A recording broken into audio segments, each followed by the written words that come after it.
एक बार शिवरात्रि पर मैं कहीं गया दर्शन करने महादेव के, तो शंकर भगवान पे काली मिर्च चढ़ी हुई थी खूब सारी।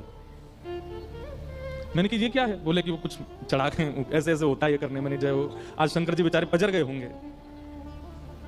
क्यों? वैष्णव इन सब में इतना उसके लिए नाम सबसे बड़ा है, उसके लिए सेवा सबसे बड़ी, उसके लिए कथा सबसे बड़ी। अपना कर्म करता रहेगा। गिरना उठना ये तो स्वाभाविक है, संसार में सबके साथ होगा। किसी एक क्रिया से आप कभी ना गिरो ऐसा नहीं हो सकता। आज नहीं तो कल, कल नहीं। एक बात कहते हैं तंत्र विद्या से, हाँ जो कल होना है वो परसों पे टल जाएगा, लेकिन होगा जरूर, बच नहीं पाओगे उससे। इसलिए भैया जो आ रहा है आज ही भोग लो, काहे को उसको टालो इतना दूर। तो कृष्णदास बिहारी जी बोले तुम्हारे पतिदेव के गुरुजी वैष्णव नहीं है? बोले वैष्णव तो नहीं है, वो तो ये सब क्रियाकलाप करवाते हैं। बोले रुको हम देखते हैं उनको जाके। और यहाँ बिहारी जी अपना कमंडल लेकर के और पहुंच गए। आमेर से थोड़ी दूरी पर ही तारानाथ की आश्रम था।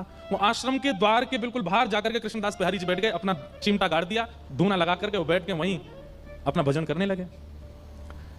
भीतर जाकर के किसी ने हल्ला किया, बोले बाहर द्वार पर एक महात्मा बैठ गया, आकर के हवन आदि कर रहा है। तो एक तारानाथ जी ने ऊपर से देखा, तो देख करके बोले इसको हटाने का प्रयास करो, इसको यहां से हटाओ। कहीं ऐसा तो नहीं है अपने भक्ति प्रभाव से हमारी तंत्र विद्याओं को नष्ट कर रहा हो। सब लोगों ने जाकर के प्रयास किया, लेकिन कृष्णदास बिहारी जी को कोई हटा नहीं पाया।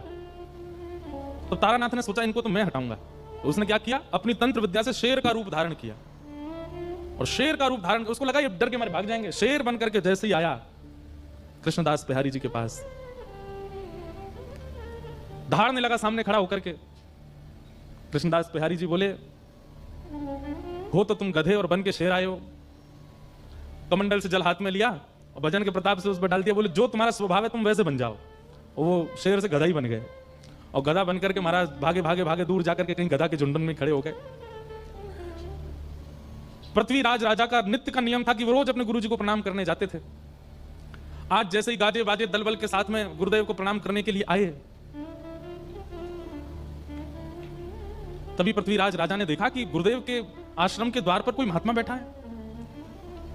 और मंदिर के जितने और संत थे वे सबरे हाथ जोड़ करके रो रहे हैं सामने बैठ के। पृथ्वीराज अपने घोड़े से उतरे, बोले कि क्या हुआ और ये महात्मा कौन है? गुरुजी कहां हैं?